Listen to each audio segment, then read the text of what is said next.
Salut tout le monde, petite vidéo du réveillon. Elle va pas être très longue, mais je me suis dit, je vais pas rater un jour, j'ai mon challenge. J'ai envie de parler aujourd'hui des critères pour trouver son associé CTO, en particulier un qu'on sous-estime pas mal, je pense. Forcément, quand on est CEO, on veut grinder, on veut que tout le monde bosse 80 000 heures par semaine et être tout le temps tout à fond. Et c'est vrai que dans le business, il y a un critère important qui est la quantité d'actions.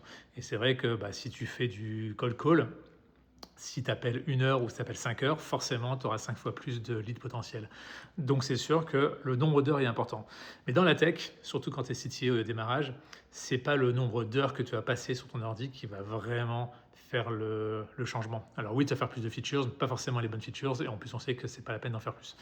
Donc en fait, un critère par contre super important, à mon avis, c'est pas le nombre d'heures qu'il va faire par semaine, mais ça va être plutôt sa dédication, sa motivation et vraiment à quel point il sera là quand tu auras vraiment besoin de lui. La confiance que tu peux avoir en lui. Parce que évidemment, c'est par vague. Au début, quand il va faire le MVP, évidemment que plus tu bosses, mieux ça sera et il ne faut pas se leurrer. Mais au bout d'un moment, c'est plus ce que tu vas chercher une fois que le MVP est fait. Tu vas plutôt préférer avoir un CTO qui va réfléchir, passer du temps à réfléchir vraiment sur les bons trucs à faire, prendre des feedbacks, etc. Mais encore plus important que ça, et c'est là où je veux en venir, c'est comme je disais, à quel point tu as confiance en lui. Ça me fait penser justement à un projet ancien, le projet jeu vidéo que j'avais parlé hier justement. J'étais salarié, mais après je l'ai repris en tant qu'associé tech, en tant que CTO quand il était à la fin de vie.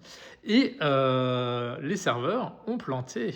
Parce que souvent, les serveurs plantent quand même, hein, même sur le projet qui a 5 ans, 10 ans d'existence.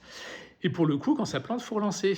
Et le truc, ce qui est important de savoir, c'est est-ce qu'à ce moment-là, si c'est la nuit, si c'est le week-end, est-ce que ton CTO sera là? Ou est-ce qu'il va te planter en mode moi je m'en bats les couilles, je fais déjà 80 heures par semaine, je veux mon dimanche tranquille. Et en fait, c'est ça qui est le plus important, quoi. C'est est-ce que ton CTO sera là quand tu auras besoin de lui parce qu'il y aura une urgence technique? Et pour le coup, ça m'est arrivé le jour de Noël, le réveillon de Noël, j'étais en famille, il était 23 heures, meilleur moment pour planter les serveurs de jeux vidéo, donc le MMORPG, donc en fait, tout le monde est en vacances, donc tout le monde va dessus, donc c'est la pointe, et en plus, le 24, il faut croire que les gens s'ennuient, les geeks s'ennuient, donc ils se connectent tous, et le serveur pète. Et j'ai pas envoyé bouler en mode oh bah débrouillez-vous, moi je suis en réveillon en famille, c'est tout quoi. Non, j'ai sorti mon ordi et pendant que tout le monde était en train de servir le champagne et de discuter, moi j'étais avec eux, mais avec l'ordinateur sur les genoux à essayer de redémarrer rapidement ou voir ce qui se passait pour pouvoir relancer les serveurs.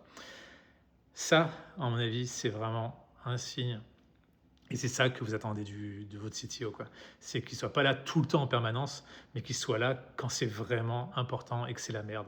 Et peu importe que ça soit à 3 heures du mat, peu importe que le gars soit à l'autre bout de la terre en vacances ou je sais pas quoi, vous voulez qu'il soit là. Vous voulez pas qu'il bosse 80 heures par semaine. Ça, c'est un bonus, mais c'est pas vraiment ça qui est important. Ce qui est important, c'est que quand il y a un problème, il est là et qu'il puisse gérer la situation, trouver des hacks s'il faut pour réussir à réparer le truc. Mais en tout cas, euh, voilà. C'est juste le petit truc que je voulais voir donc, avec vous. C'est si vous cherchez un CTO, pensez à ce côté-là, quoi. Est-ce que vraiment il est OK pour être là jour et nuit et week-end, si il le faut, quoi. Et le reste du temps, foutez-lui la paix. Euh, on peut très bien réussir un projet avec un CTO qui bosse 40 heures par semaine. Peut-être qu'au business, c'est pas ça, mais en tout cas pour le CTO, je vous assure que c'est possible et que ça peut très bien marcher. Donc, pensez-y quand vous cherchez votre associé. Et bon réveillon et puis bye bye. Allez, ciao ciao, à demain.